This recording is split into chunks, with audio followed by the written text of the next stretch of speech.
नमस्कार, स्वागत है आपका मेरे YouTube चैनल ITI 360 डिग्रीज में।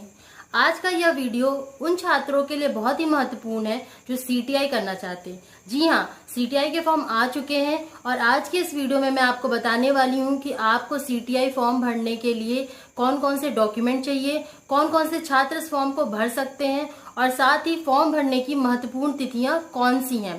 तो हमारे चैनल पे आपको CTI फॉर्म से संबंधित संपूर्ण जानकारी मिलेगी। आप हमारे साथ इस वीडियो के अंत तक बने रहिए। आइए स्टार्ट करते हैं।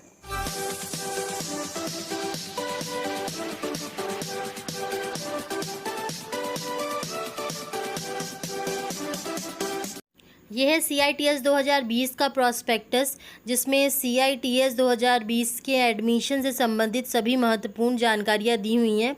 तो आइए एक एक करके हम हर एक जानकारी को देख लेते हैं। सबसे पहले हम देख लेते हैं एलिजिबिलिटी क्वालिफिकेशंस के बारे में, मतलब आपके पास क्या योग्यता होनी चाहिए जिससे आप इस फॉर्म को अप्लाई कर सकते हैं। तो आपको जिस भी ट्रेड में अगर CTI करना है या CITS करना है उसमें आपके पास डिग्री या डिप्लोमा होना चाहिए या फिर NCVT का आपके पास सर्टिफिकेट होना चाहिए ITI में।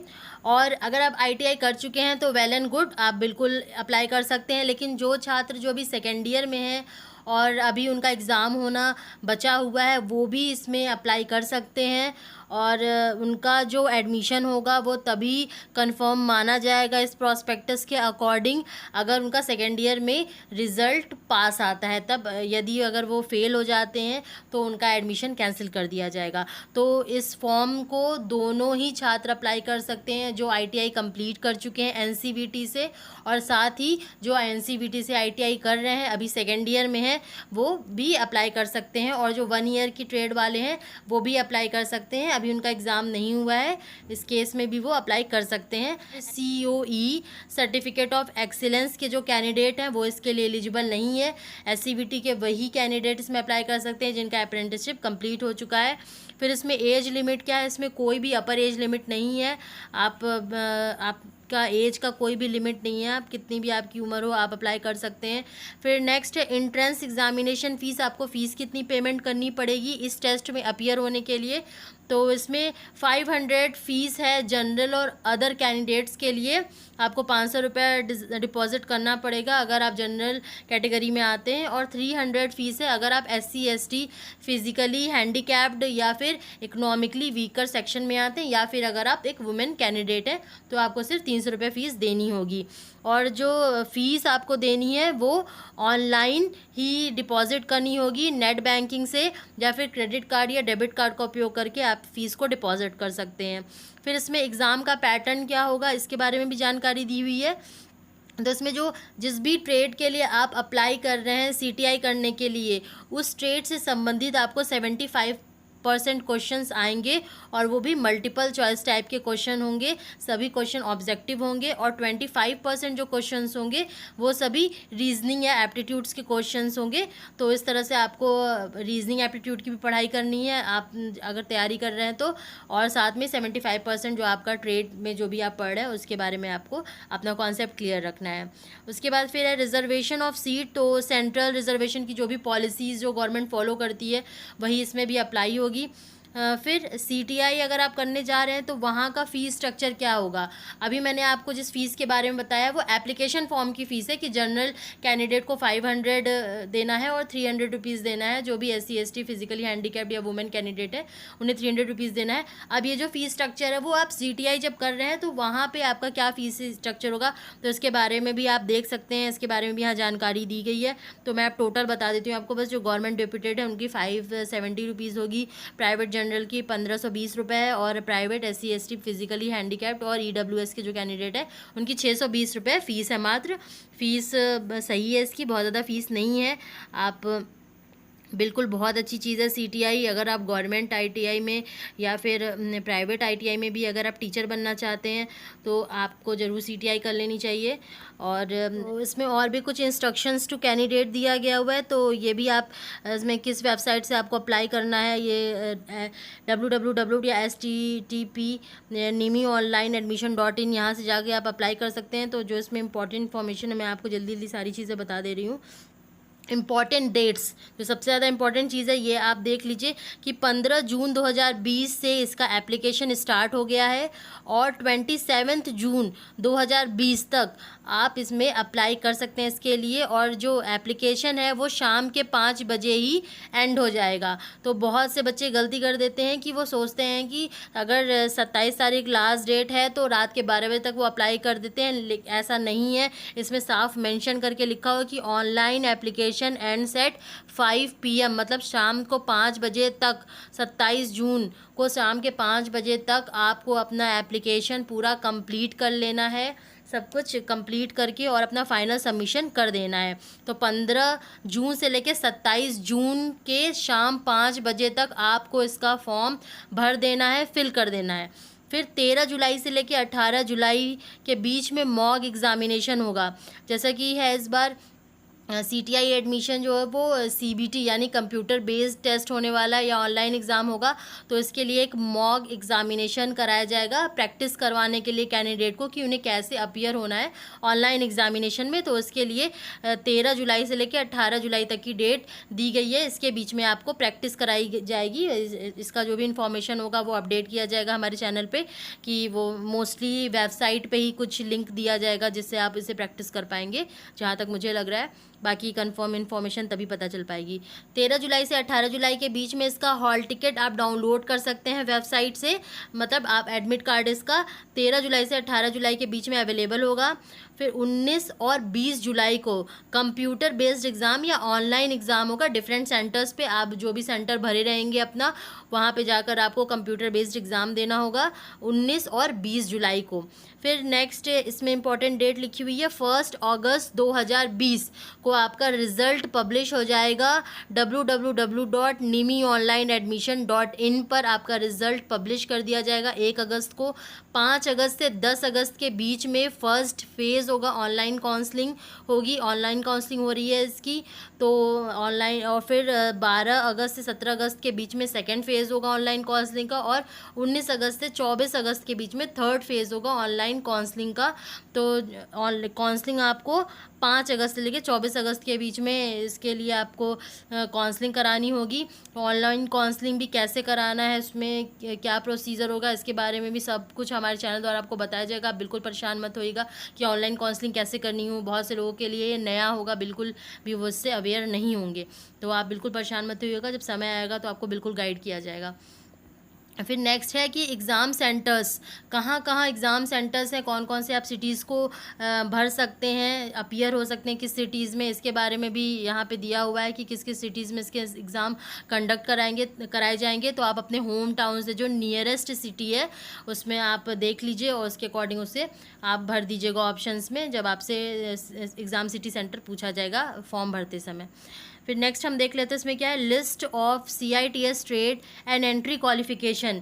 मतलब आप जिस भी ट्रेड में CTI करना चाहते हैं तो उसके लिए आपको क्या क्वालिफिकेशन होनी चाहिए जिससे आपको उस ट्रेड में CTI आप कर सकते हैं, आप एलिजिबल हैं। तो इसमें सबके बारे में इंफॉर्मेशन दी है। एग्जाम्पल के लिए मैं एक आपको बता दे रही हूँ। तो अगर मान लीजिए आप कारपेंटर में CTI करना चाहते हैं तो आपके पास क्या क्वालिफिकेशन होना चाहिए, डिग्री या डिप्लोमा होना चाहिए in appropriate branch of mechanical production industrial engineering from recognised engineering college. मतलब एक रिकॉग्नाइज्ड कॉलेज या यूनिवर्सिटी से आपके पास रिलेवेंट ब्रांच में डिग्री या डिप्लोमा होना चाहिए, या फिर आपके पास national trade certificate, national apprenticeship certificate in the carpenter और रिलेटेड ट्रेड, या फिर कारपेंटर या रिलेटेड ट्रेड में आपके पास ITI की डिग्री होनी चाहिए NCVT से। तो ये आपके पास एलिजिबिलिटी होनी चाहिए अगर कारपेंटर में आप CTI करना चाहते हैं। ऐसे ही सभी CTI की सभी ट्रेड्स के लिए क्या एलिजिबिलिटी चाहिए इसके बारे में भी आपको इन्फॉर्मेशन पूरी दी गई है। ड्रेस मेकिंग से अगर आप करना चाहते हैं CTI तो आपके पास क्या एलिजिबिलिटी होनी चाहिए, इलेक्ट्रीशियन से करना चाहते हैं तो आपके पास क्या एलिजिबिलिटी होनी चाहिए, ये सभी चीज़ के बारे में इन्फॉर्मेशन दी गई है। तो आप इसे देख सकते हैं। उसके बाद फिर हम नेक्स्ट देख लेते हैं, आगे बढ़ते हैं जल्दी और देख लेते हैं नेक्स्ट क्या दिया गया। हाँ, नेक्स्ट है list of CTS trade and equivalent CITS trades. मतलब कि अगर आप आर्किटेक्चर ड्राफ्टमैन में सीटीआई करना चाहते हैं तो कौन कौन सी ट्रेड्स वाले ये सीटीआई की इस ट्रेड के लिए एलिजिबल होंगे। फॉर एग्जांपल मान लीजिए अगर आप आर्किटेक्चर ड्राफ्टमैन में सीटीआई करना चाहते हैं, इस ट्रेड में सीटीआई करना चाहते हैं, तो अगर आपकी आईटीआई आर्किटेक्चरल ड्राफ्टमैनशिप से या फिर आर्किटेक्चरल असिस्टेंट से है तो आप इस ट्रेड में अप्लाई कर सकते हैं सीटीआई करने के लिए।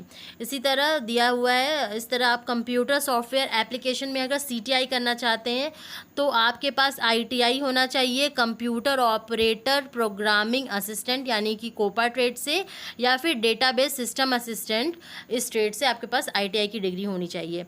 तो ये हो गया, इसके बारे में भी आप चेक कर सकते हैं इसे कि क्या एलिजिबिलिटी होगी। फिर नेक्स्ट है list of the NSTI and ITOTs. ये लिस्ट दी गई है कि हमारी मतलब देश में जो सेंट्रल गवर्नमेंट के इंस्टीट्यूट हैं वो कौन कौन से यहाँ पे एनएसटीआई अवेलेबल हैं, ये सारी चीज़ें दी गई हैं।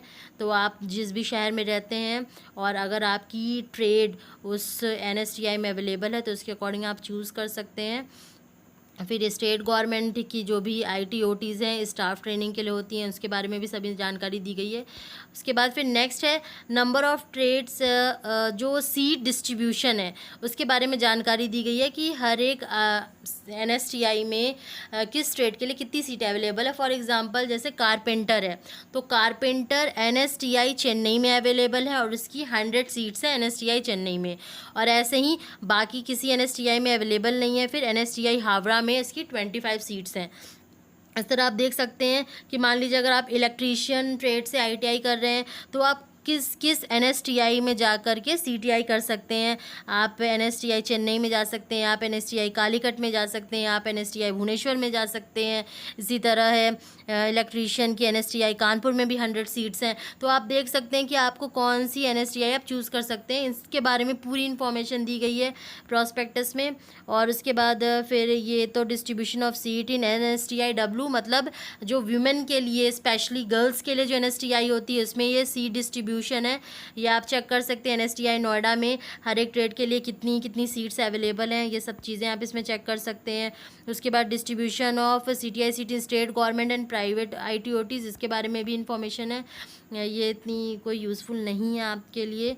फिर नेक्स्ट है इसमें कि किस एनएसटीआई में क्या क्या फैसिलिटी अवेलेबल है, इसके बारे में भी इंफॉर्मेशन अवेलेबल है। हॉस्टल रूम्स है बॉयज़ के लिए, गर्ल्स के लिए हॉस्टल रूम्स अवेलेबल है कि नहीं, मेस फैसिलिटी अवेलेबल है कि नहीं, वाईफाई अवेलेबल है कि नहीं, बैंक एटीएम कैंटीन लाइब्रेरी, इन सब चीज़ों के बारे में पूरी जानकारी दी गई है। स्पेशली गर्ल्स को बहुत ज़्यादा प्रॉब्लम होती है जब वो बाहर जाती हैं कि वो कहाँ रहेंगी, हॉस्टल होना चाहिए सेफ्टी के पर्पज़ से। तो ये सब इन्फॉर्मेशन भी आपको मिल जाएगी कि किस एनएसटीआई में हॉस्टल है और किस एनएसटीआई में हॉस्टल नहीं है। ये सारी जानकारी इस प्रॉस्पेक्टस में अवेलेबल है। जहाँ जिस भी के सामने ए लिखा हुआ है, जैसे मेस के सामने एनएसटीआई मुंबई में मेस ए लिखा हुआ है तो मतलब यहाँ पे मेस अवेलेबल है, जहाँ पे एनए लिखा हुआ है मतलब वो नॉट अवेलेबल है। तो इस हिसाब से आप इसे चेक कर सकते हैं, अपनी सुविधा के अनुसार देख सकते हैं।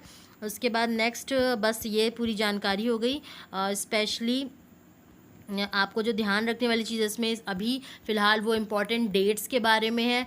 बाकी अगर आपको कोई भी कन्फ्यूज़न होगी तो आपकी पूरी मदद की जाएगी। आप कमेंट बॉक्स में कमेंट कर सकते हैं, नहीं तो आप हमारे व्हाट्सएप ग्रुप से ज्वाइन कर सकते हैं। आपको इसकी PDF कॉपी भी अवेलेबल करा दी जाएगी अगर आप हमारे व्हाट्सएप ग्रुप से जुड़ जाते हैं तो, वरना आप इसे निमी ऑनलाइन एडमिशन.in इससे जाकर आप इस PDF को डाउनलोड भी कर सकते हैं। तो चलिए मैं आपको नेक्स्ट ये बता देती हूँ कि आपको अगर फॉर्म भरने के लिए कौन कौन से डॉक्यूमेंट्स आपको रेडी रखने हैं, इसके बारे में मैं आपको बता दे रही हूँ।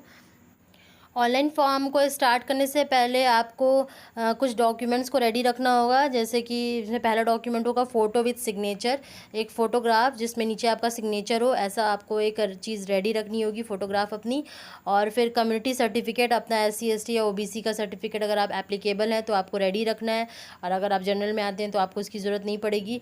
फिर 8th और 10th का सर्टिफिकेट, आपने जो भी अपना एकेडमिक क्वालिफ़िकेशन डाला होगा फॉर्म भरते समय, एक कॉलम आएगा एकेडमिक क्वालिफिकेशन का, जिसमें आपको 8th या 10th की अपनी डिटेल डालनी होगी, जिस बेस पे आपने ITI में एडमिशन लिया होगा उसके अकॉर्डिंग। तो वो आपको यहाँ पे सर्टिफिकेट अपलोड करना होगा।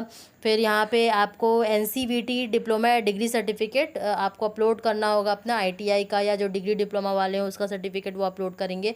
और फिर लास्ट जो आपको डॉक्यूमेंट अपलोड करना है वो है एक्स सर्विस पर्सन या फिजिकली हैंडीकैप्ड या इकोनॉमिकली वीकर सेक्शन। अगर आप इन किसी कैटेगरी में एलिजिबल हैं, आपने फॉर्म भरते वक्त इस पे टिक किया है कि आप इस कैटेगरी के लिए एप्लीकेबल हैं, तो आपको इसका डॉक्यूमेंट अपलोड करना होगा। फॉर्म फिलअप करने से पहले एक सबसे इम्पॉर्टेंट चीज़ जो आपके पास होनी चाहिए वो होनी चाहिए एक वैलिड ईमेल आईडी और एक एक्टिव मोबाइल नंबर जिस पे इनकमिंग फैसिलिटी अवेलेबल हो, उसमें मैसेजेस आ सके। और ये सबसे ज़्यादा ध्यान देने वाली चीज़ है, बच्चे अक्सर किसी नेट कैफ़े वाले का नंबर दे आते हैं या उनकी ईमेल आईडी डाल देते हैं अपने फॉर्म में। तो आप ये काम आपको बिल्कुल नहीं करना है। आपके पास अगर अपने मोबाइल नंबर नहीं है या आप अपना मोबाइल नंबर नहीं एंटर करना चाहते हैं, तो आप अपने घर में किसी गार्जियन का, किसी बड़े का मोबाइल नंबर या उनकी ईमेल आईडी यूज़ करिए।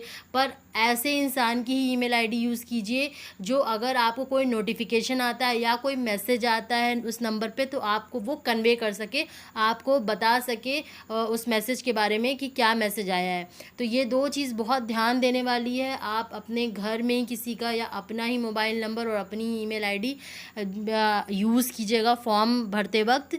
और ये कुछ स्टेप्स हैं जो आपको पूरा फॉलो करना होगा इस फॉर्म को भरने के समय। सबसे पहले रजिस्ट्रेशन करना होगा, उसके बाद फिर वेरिफिकेशन होगा, और उस वेरिफिकेशन में आपके मोबाइल नंबर पे और आपकी ईमेल आईडी पे OTP आएगा। तो इसलिए ये चीज़ें रखनी बहुत ज़रूरी हैं। फिर आपको अपनी क्वालिफ़िकेशन के बारे में भरना होगा, डॉक्यूमेंट अपलोड करने होंगे, फिर कोर्स के लिए अप्लाई करना होगा कि आप किस ट्रेड में CTI करना चाह रहे हैं, फिर फ़ी पेमेंट करना होगा। और उसके बाद ये सारी चीज़ें तो नेक्स्ट हॉल टिकट जब भी डाउनलोड करना होगा तो ये सारी चीज़ें आप इन लिंक से जा करके डाउनलोड कर सकते हैं।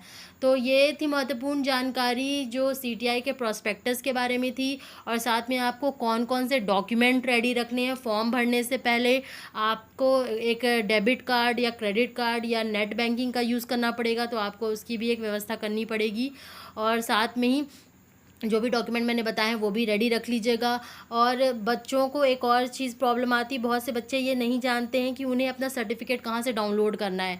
तो आजकल क्या है कि जो एक फॉर्म भरते वक्त आपको सर्टिफिकेट नंबर लिखना होगा, तो वो चीज़ आपको मिल जाएगी आपके ऑनलाइन जो आप सर्टिफिकेट डाउनलोड कर लेते हैं उसके से मिल जाएगी।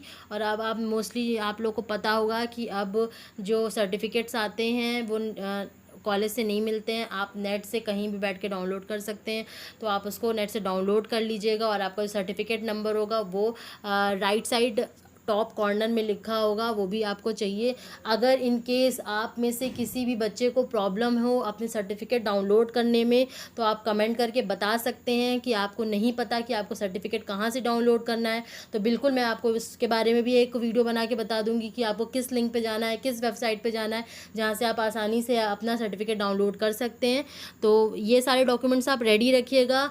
और कल ज़रूर हमारे चैनल पे एक वीडियो अपलोड होगा जिसमें आपको लाइव फॉर्म भर के बताया जाएगा कि कैसे आपको पूरा फॉर्म भरना है, जिससे आपको बिल्कुल भी गलती ना हो फॉर्म भरते वक्त, तो आपका फॉर्म बिल्कुल भी रिजेक्ट ना हो। तो फ़िलहाल के लिए बच्चों आप इतना काम कर लो कि जितना मैंने आपको बताया उतने डॉक्यूमेंट्स रेडी रखो, अपना सारा डिटेल ये सारी चीज़ें रेडी करके रखिए आप, और सही से और अच्छे से करेक्ट फॉर्म भरिए। यही हमारा उद्देश्य है। आपकी पूरी सहायता की जाएगी हमारे चैनल के थ्रू। धन्यवाद।